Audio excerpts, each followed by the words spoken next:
कंबर बताइएगा, अरशद शरीफ कत्ल केस की आज समाअत हुई, क्या अहवाल था?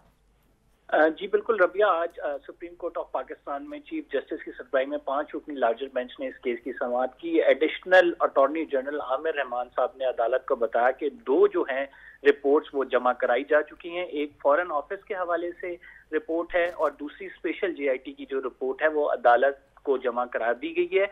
और फिर उन्होंने बताया कि कीनिया की जो अथॉरिटीज हैं उन्होंने कानूनी ताउन से मुतालिक पाकिस्तान की दरखास्त मंजूर भी कर ली है।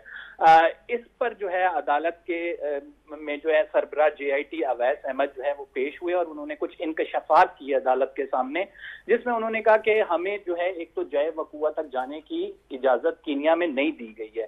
साथ उन्होंने ये भी कहा कि कीनिया के हुक्काम जो है हमसे तफ्तीश के लिए जो मुकम्मल रसाई दी जाती है चीजों की वो नहीं दे रहे। हमने अपने तौर पे जो तफ्तीश की है, जो ऑफ द रिकॉर्ड हमें बातें पता लगी हैं, उसमें 2 कीनियन पुलिस ऑफिसर जिन्होंने फायरिंग की थी उनके हवाले से जो है वो मुकदमात चल रहे हैं और वो उनको फेस कर रहे हैं। इसके अलावा जो यूएई की अथॉरिटीज हैं उन्होंने हमें अलाउ नहीं किया है कि वो हम तफ्तीश कर सकें। उन्होंने स्ट्रेट फॉरवर्ड नो कह दिए, जिस पर अदालत ने जस्टिस मज़ाहिर अली नकवी ने बाकायदा तौर पर पूछा कि ये ऐसा क्यों हो रहा है, हर दफा एक ही कहानी क्यों सुनाई जाती है।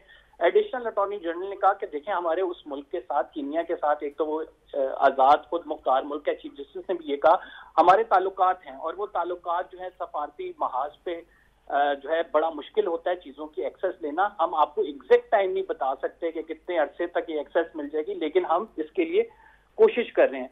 अदालत में जस्टिस एजाजुल एहसन के रिमार्क्स बड़े इंपॉर्टेंट थे, जिसमें उन्होंने जस्टिस एजाजुल एहसन ने कहा कि 3 चीजें अगर पता लग जाएं तो ये केस जो है सॉल्व हो सकता है। उसमें जस्टिस एजाजुल एहसन ने कहा कि अरशद शरीफ के जो कत्ल है इसके 3 जाविये हैं, जिसमें अरशद शरीफ को पाकिस्तान से भागने पर किसने मजबूर किया, क्या तहकीकात हुई कि अरशद शरीफ के खिलाफ मुल्क भर में मुकदमात दर्ज किए गए, और फिर उन्होंने कहा कि क्या पता लगा लिया गया है कि अरशद शरीफ को ऐसा क्या दिखाया गया जिसके बाद वो मुल्क छोड़ने पर मजबूर हो गए।